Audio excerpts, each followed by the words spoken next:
आत्ताच बातमी आली, आत्ता मी जसा प्रश्न विचारला की धनंजय मुंडेला मुख्यमंत्र्यांनी सांगितलं की राजीनामा दे. होणं गरजेचं आहे. मी काल हे बघितल्यापासून सारखं सातत्यानं ही गोष्ट लावून धरलेली की याला लाथ मारून फडणवीस साहेब बाहेर करा. त्यांनी हे ऐकावं. अजितदादांना सुद्धा मी कधी बोललो नाही आत्तापर्यंत. आणि त्या दाण्याफाण्याचं तर आपण नावं नाही घेतलं, त्याला गिनीत नाही मी. आणि मी असली किती बोलतो, रोज बोलतो मी. पण काल मला वाटलं की आमच्या एका भावाचं जरी एवढी क्रूर हत्या केली तर फडणवीस साहेब तुम्हाला विनंती, याला लाथ मारून बाहेर काढा. आणि अजितदादांना सुद्धा सांगितलं होतं की तुम्ही याला आता लाथ मारून बाहेर काढा, पण 302 मध्ये सुद्धा घ्यावं लागणार आहे. सुट्टी नाही. त्याच्या टोळीला पण त्याला पण. हे 150 ते 250 लोक भरत आहेत, थोडे नाही आहे. आमचेच फितूर निघाले हो. काय आमच्याशीच गोड बोलून दगाफटका करणारे सुद्धा काही निघाले नसता. मागच कार्यक्रम वाजला असता, 4 सीटच दाखल नसतात. पण मुख्यमंत्र्यांनी आता निरोप दिला असं धनंजय मुंडे यांना राजीनामा देण्यास सांगितलं.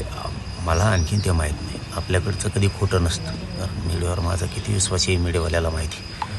पण मी ते बघितलं पण नाही. पण मी कालपासून हे सातत्यानं आता लावून धरलेलं आहे की फडणवीस साहेब तुम्ही याला लाथ मारून बाहेर काढा. अजितदादा तुम्ही याला लाथ मारून बाहेर काढा. हे काल पासून सातत्यानं मी सांगतो. आणि त्यांनी हे ऐकावं. नाही पाटील, झालं सांगितलेलं आहे. म्हणजे हे सगळ्यांसमोर आलेलं आहे की राजीनामा द्यायला सांगितलेला आहे.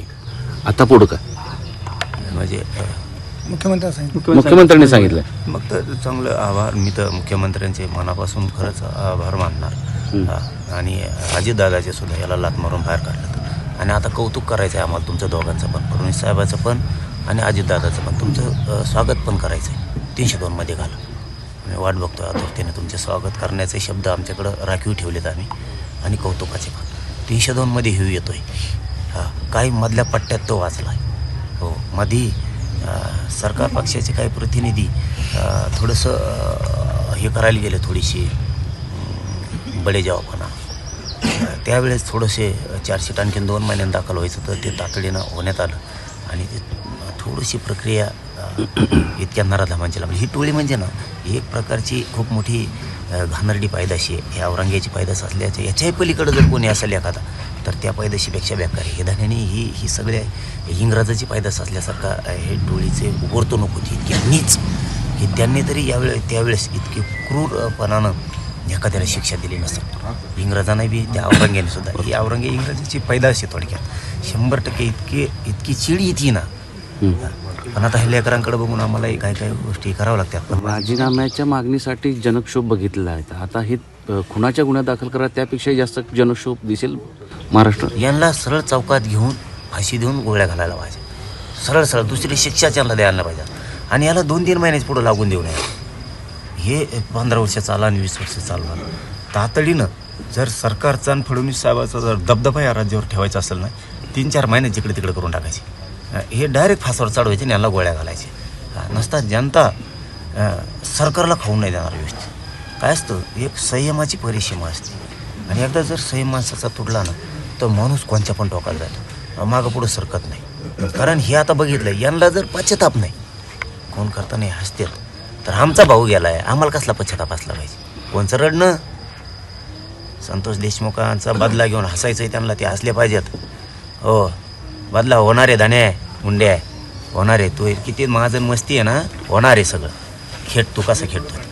पण पाटील बघताय की 180 दिवसाचा कालावधी होता खरं तर त्या यादीला आरोपपत्र दाखल करण्यासाठी. मात्र केवळ 80 दिवसामध्ये त्यांनी काम पूर्ण केलं आहे. याचा अर्थ असा लावायचा का की जर इतक्या लवकर तपास केलाय तर न्यायसुद्धा इतक्या लवकर होणार आहे? त्याबद्दल नाही वाटत. पण आत्तापर्यंत जे झालं नाही पद्धतशीरपणे संपवलं आहे मॅटर. पद्धतशीर. याच्यात धन्या येत होता. हे धन्याचे लोक आहेत, पैसे धन्याकडे जातील. खरं तर त्या 1 नंबरच्या हरामखोरांनी सांगायला पाहिजे. सरळ हे पैसे मी त्यासाठी कमीले पण माया मुळावर आलं. सरळ त्यांनी सांगायला पाहिजे. हो, तो जर खानदानी असेल ना त्याच्या आईबापाचा तर त्यांनी जाहीर सांगावं आहे. माझं वाटुळं करायला धन्या मुंडे जबाबदार आहे. सगळं सरळ त्यांनी सांगितलं पाहिजे. हे पैसे मी त्याला देत होतो, खुणं त्याच्यासाठी करत होतो. त्याने सरळ सांगायला पाहिजे. आमचे पितूर निघाले काही नसता. हे धन्या त्याच वेळेस जात होता.